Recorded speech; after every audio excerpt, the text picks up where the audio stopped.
بشینه تفسیر و تعبیر و اصول قرآن رو بگه. اون امام صادق علیه السلام که خدا دست گذاشته روش، خدا رو انتخاب کرده. گفتن آقا این علوم شما هم خیلی، گفتن آقا این علوم شما هم کجا میاد؟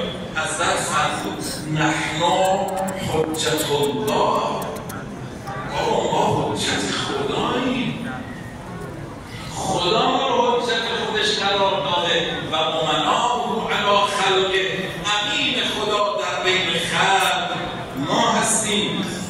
حلال نام کتاب الله، ما از همین کتاب خدا همه چیز میدونیم. وحی شده بود همه رو امام صادق مثل کف دستش میدونیم. اون میتونه حقایق دین خدا رو ترویج بده. خیلی حرف باقی بود. ذاکر عزیزمونم آمدن، شما منتظرید روزه خونده بشه، عزاداری کنید، ولی آدم بدونه برای کی میخواد عزاداری.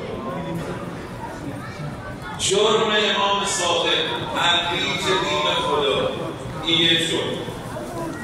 منصور دمانوی خواب نمی آورد، میگفت پول دست منه، سور دست منه، این همه لشکر دارم، این همه بیت